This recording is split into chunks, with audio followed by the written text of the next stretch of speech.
The Philippine-American War was an armed conflict between the First Philippine Republic and the United States. The conflict arose when the First Philippine Republic objected to the terms of the Treaty of Paris, under which the United States took possession of the Philippines from Spain, ending the Spanish-American War. The war was a continuation of the Philippine struggle for independence that began in 1896 with the Philippine Revolution.Fighting erupted between United States and the Philippine Republic forces on February 4, 1899, and quickly escalated into the 1899 Second Battle of Manila. On June 2, 1899, the First Philippine Republic officially declared war against the United States. The war officially ended on July 2, 1902, with a victory for the United States. However, some Philippine groups led by veterans of the Katipunan continued to battle the American forces. Among those leaders was General Macrio Sake, a veteran Katipunan member who assumed the presidency of the proclaimed Tagalog Republic, formed in 1902 after the capture of President Emilio Aguinaldo. Other groups, including the Moro people and Pularenes people, continued hostilities in remote areas and islands until the final defeat a decade later at the Battle of Budbagsak on June 15, 1913. The war and occupation by the U.S. would change the cultural landscape of the islands, as people dealt with an estimated 34,000 to 220,000 Philippine casualties, disestablishment of the Roman Catholic Church in the Philippines, and the introduction of the English language in the islands as the primary language of government, education, business, industry, and increasingly in future decades, among families and educated individuals. Under the 1902 Philippine Organic Act, passed by the United States Congress, Filipinos were initially given very limited self-government, including the right to vote for some elected officials such as an elected Philippine Assembly. But it was not until 14 years later, with the 1916 Philippine Autonomy Act, passed by the United States Congress,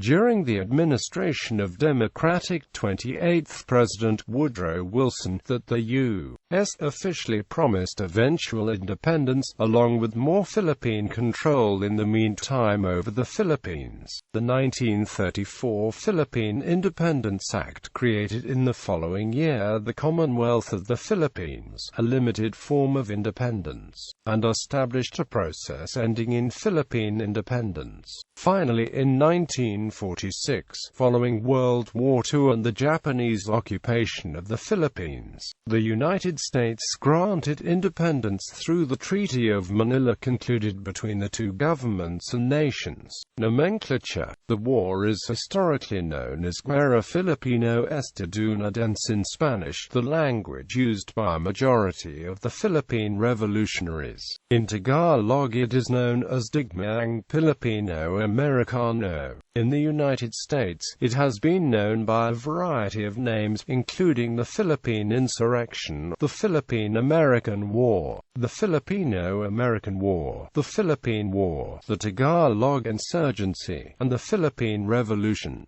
In 1999, the U.S. Library of Congress reclassified its references to use the term Philippine-American War. Military engagements involving American forces in Mindanao in the early 20th century are sometimes referred to separately and collectively as the Moro War or the Moro-American War. The Katipunan spread throughout the provinces, and the Philippine Revolution of 1896 was led by its members, called Katipuneros. Background: Philippine Revolution. On July 7, 1892, Andre Bonifacio, a warehouseman and clerk from Manila, established Katipunan, a revolutionary organization which aimed to gain independence from Spanish colonial rule by armed revolt. Fighters in Cavite Province won early victories. One of the most influential and popular Cavite leaders was Emilio Aguinaldo, mayor of Cavite El Viejo, who gained control of much of the eastern Cavite province.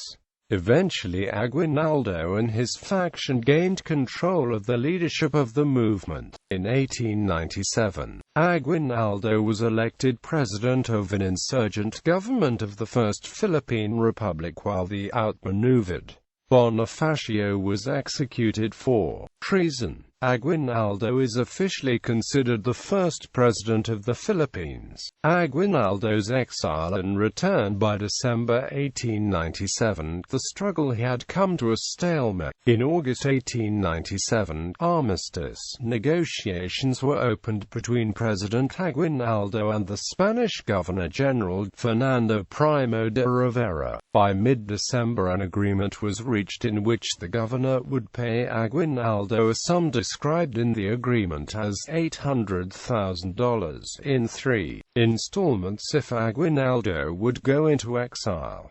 Aguinaldo then established himself in Hong Kong. Before leaving, Aguinaldo denounced the revolution, exhorted Filipino rebel combatants to disarm and declared those who continued hostilities and waging war to be bandits. However, some Philippine revolutionaries did continue armed struggle against the Spanish colonial government. Aguinaldo wrote retrospectively in 1899 that he had met with U.S. Consuls E. Spencer Pratt and Rounceville Wildman in Singapore in 1898 between April 22 and 25, and that they persuaded him to again take up the mantle of leadership in the revolution, with Pratt communicating with Admiral George Dewey by telegram, passing assurances from Dewey to Aguinaldo that the United States would at least recognize the independence of the Philippines under the protection of the United States Navy, and adding that there was no necessity for entering into a formal written agreement because the word of the Admiral and of the United States Consul were in fact equivalent to the most solemn pledge that the verbal promises and assurance would be fulfilled to the letter and were not to be classed with Spanish promises or Spanish ideas of a man's word of honor. Aguinaldo reports agreeing to return to the Philippines, traveling from Singapore to Hong Kong aboard the steamship Malacca, onwards from Hong Kong on American dispatch boat Macaulay, and arriving in Cavite on May 19.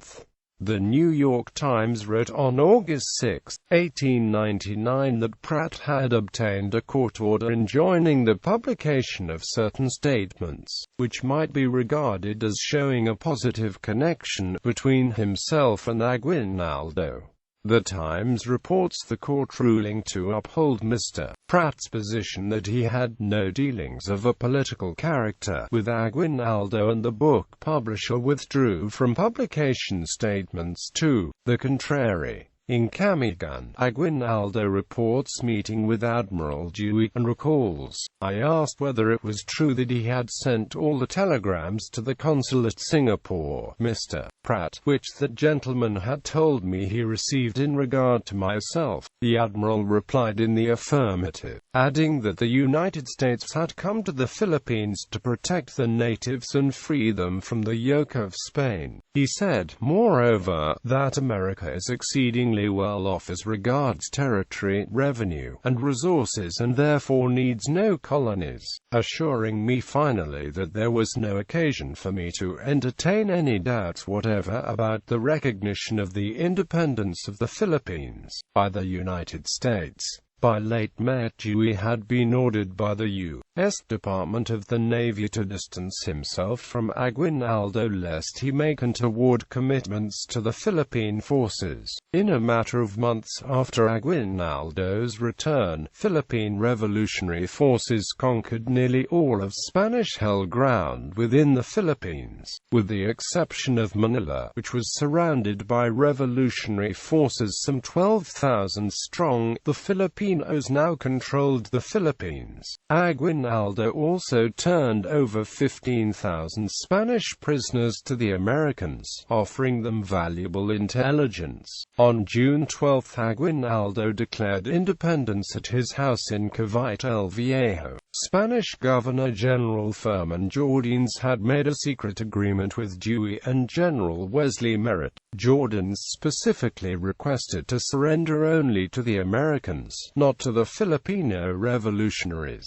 To save face, he proposed a mock battle with the Americans preceding the Spanish surrender. The Filipinos would not be allowed to enter the city. Dewey and Merritt agreed to this, and no one else in either camp knew about the agreement.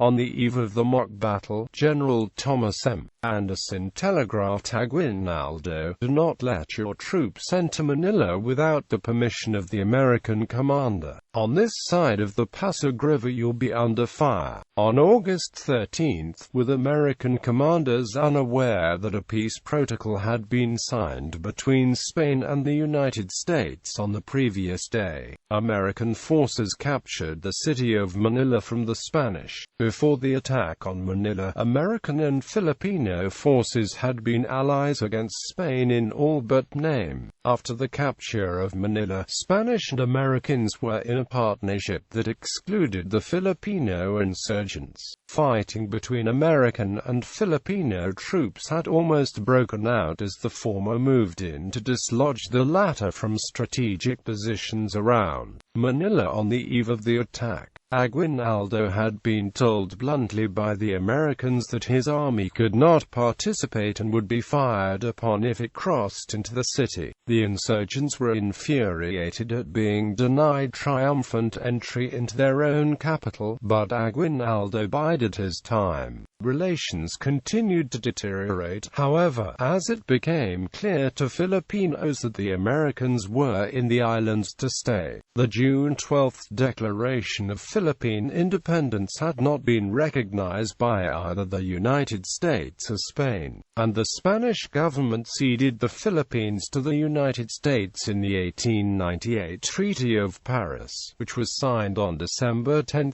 1898, in consideration for an indemnity for Spanish expenses and assets lost. On January 1, 1899, Aguinaldo was declared President of the Philippines, the only president of what would be later called the First Philippine Republic. He later organized a congress at Malolos, Bulacan to draft a constitution. Admiral Dewey later argued that he had promised nothing regarding the future. From my observation of Aguinaldo and his advisors, I decided that it would be unwise to cooperate with him or his adherents in an official manner.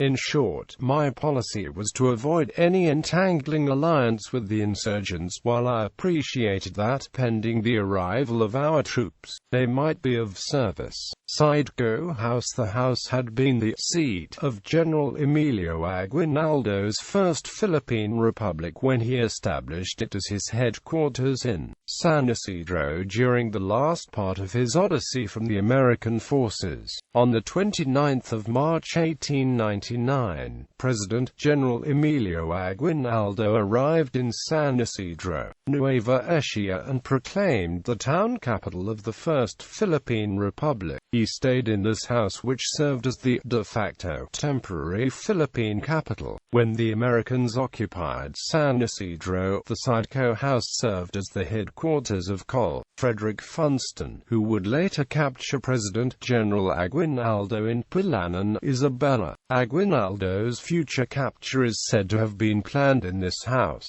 As of 2006, it was reported to be occupied by a Christian religious organization.